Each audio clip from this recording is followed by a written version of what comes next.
Hello, my name is Marcus. I'm the compiler of a collection of therapy quotes entitled Psychoanalytic Self-Awareness Quotes. This is TQ 46 to 49.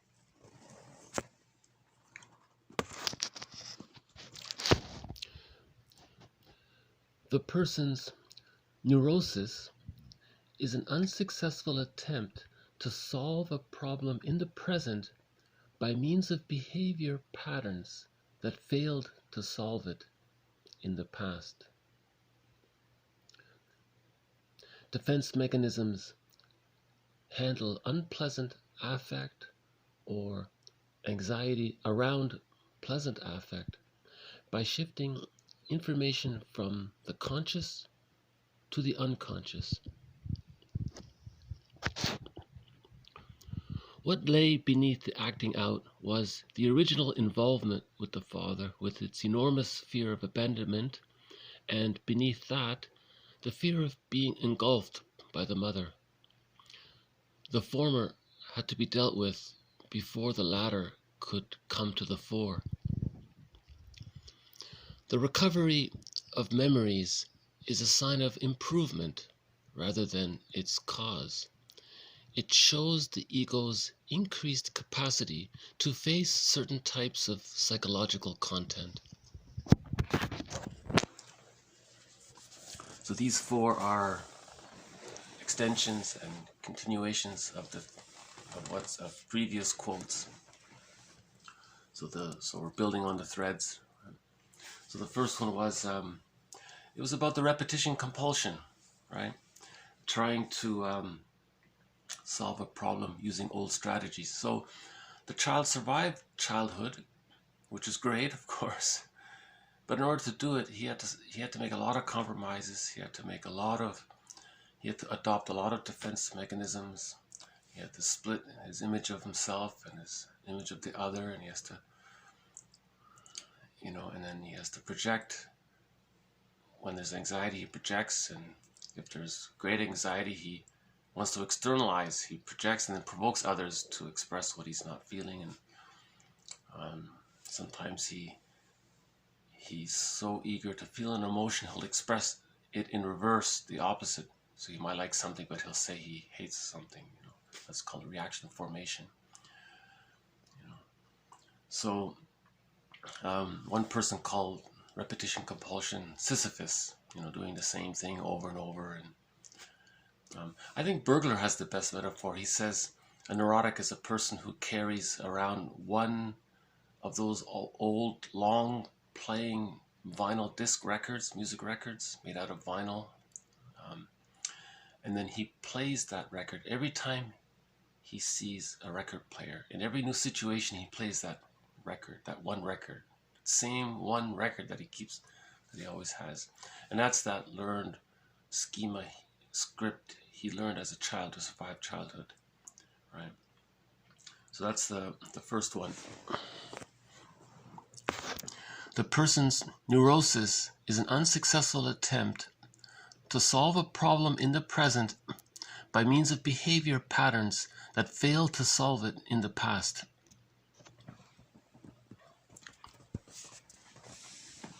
That's quite an old quote, actually. It's maybe over 100 years old or something. And I guess maybe midlife is about that. Maybe a person reaches midlife and says, "Oh my God, what am I doing? I'm doing the same thing over and over again. I'm not getting happier. I'm getting older."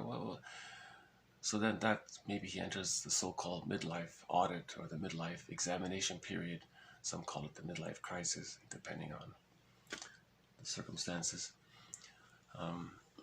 So then he'll search for that old script. What did he learn? What were those old strategies that he learned to survive? What did he experience that caused him to learn those old defense mechanisms? And how do they continue to repeat themselves? What is that record? When you play that record, is he aware that he has this record, and what are the contents of the record? So he has to find all that out, and as we said before, he's going to build that knowledge. Helps him to build a nest, the understanding, and once he increases his understanding. He gets to integrate the different parts of himself that he had to fragment from his childhood.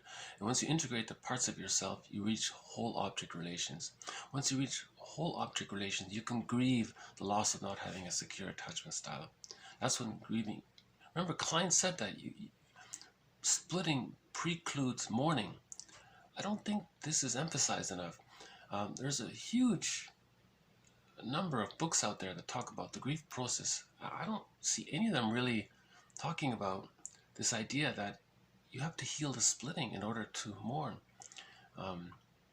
That's why, when you talk about somebody you lost, and you keep doing it, that's a form of free association. You're going to cover both sides of the story. You may have lots of praise, and then you may think, at the same time there were these things. Then you come to realize, like Bruce Springsteen said, he's a person. Now you realize he's a person. So now you can move towards the mourning. Once you get to that whole object relations, you can then mourn the loss and accept it, right? So that's the first one. One more time. The person's neurosis or dysfunction is an unsuccessful attempt to solve a problem in the present by means of behavior patterns that failed to solve it in the past.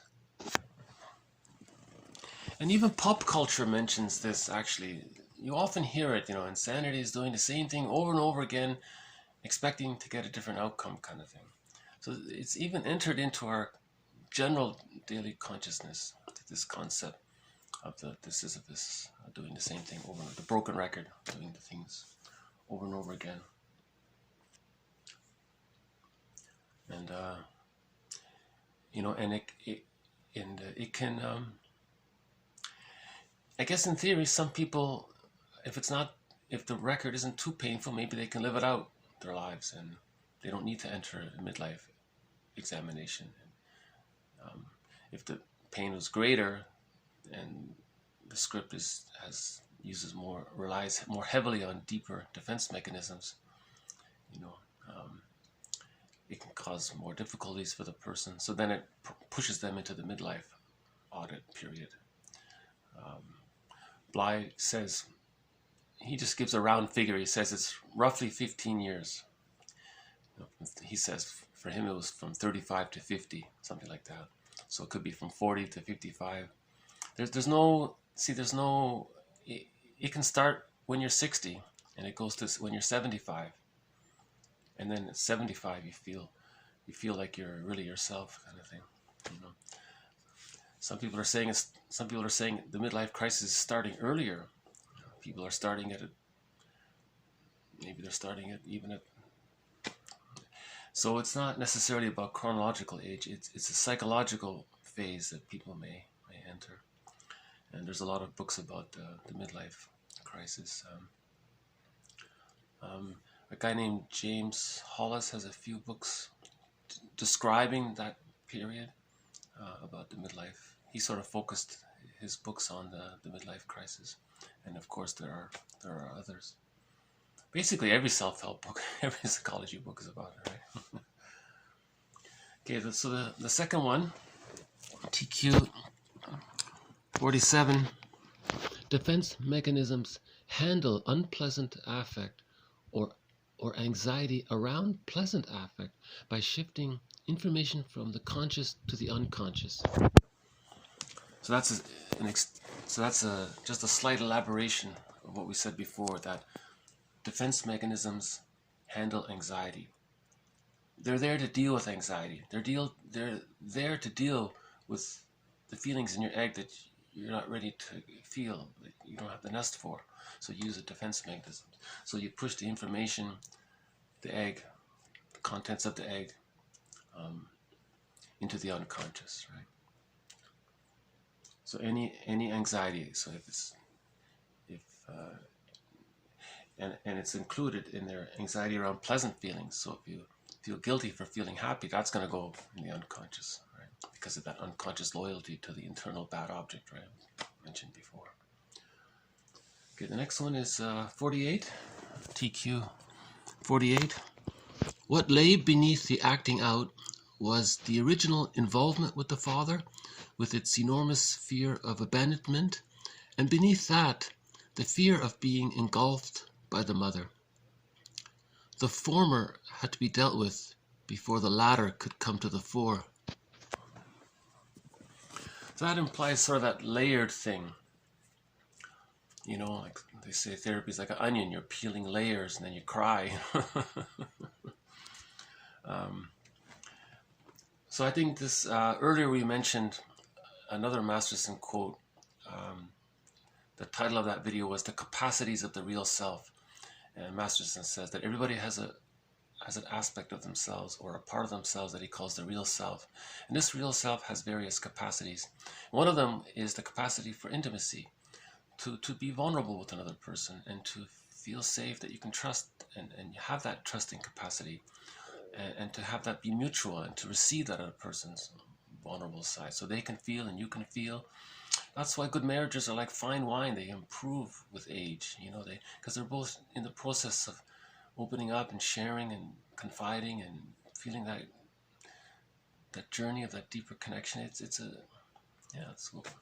beautiful thing to have that mutual caring and for each other, allowing for that safety, and then because the caring's there, the person feels safer, and when we're safer, we're willing to risk sharing more, and the healing. See, the more we share, the more our feelings are witnessed, and the more we heal, and so on. Grief is healed when it's witnessed by a caring other. So you have that caring other. So the layered part was Masterson's talking about a case in one of his books where the client had a very engulfing mother. She, helicopter mothering, all that. Like the mother needed the child, used the child to meet her needs. Remember the self-help quote? The mother's there to meet the needs of the child, not the other way around. But sometimes it is the other way around. Sometimes the mother uses the child to meet her needs. So from the baby's point of view, the baby's being engulfed, overwhelmed. Some people call it the impinging mother or the engulfing mother. So that's during the earliest phase, right? From birth to 1.5 roughly. And then at around 18 months, the child starts to explore the environment more. Maybe he's getting to know more of his dad, right? But a lot of dads aren't around; they're busy with work. So the child experienced both. The person as a child experienced the engulfing mother and the absent father.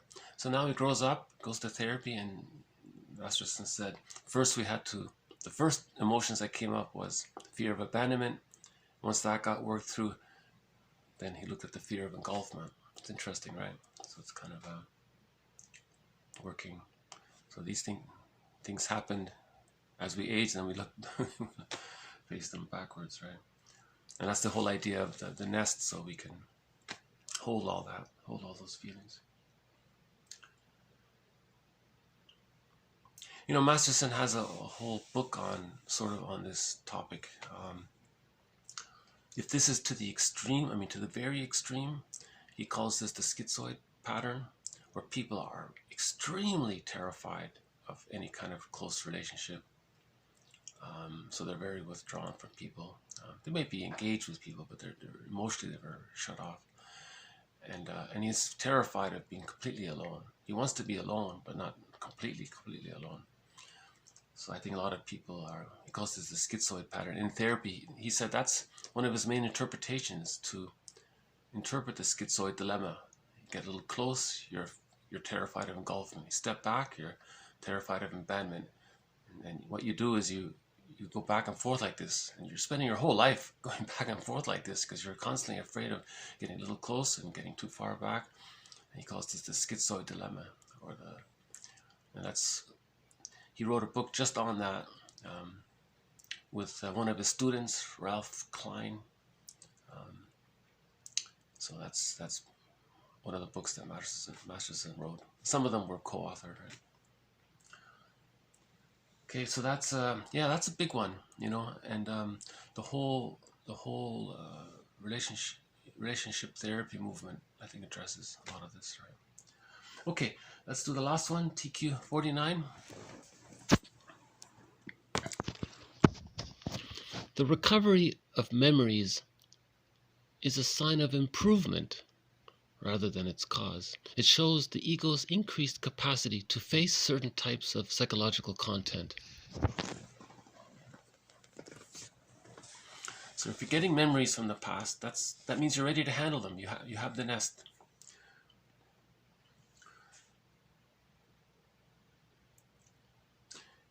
I didn't quite follow what he said at first when he said the recovery of memories is a sign of improvement rather than its cause. I think it's, of course you're going to improve if you can feel your feelings. I think what he's emphasizing, though, don't think it's the only, he wants to balance it out. He's saying when you get your old memories, it's a sign that you're getting better. And the cause of you getting better is you building the nest, right?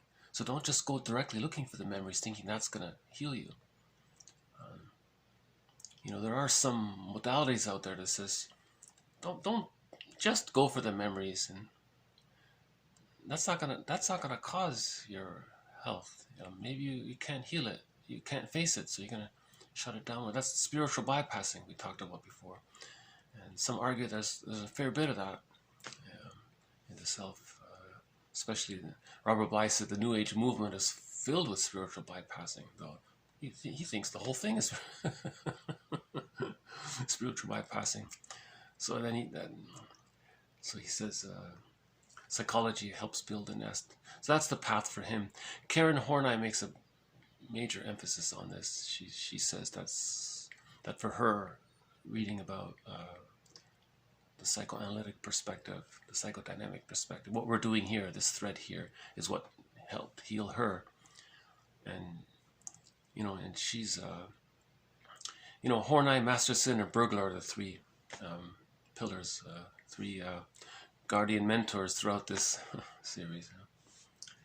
Okay, I'll just do the fore once more.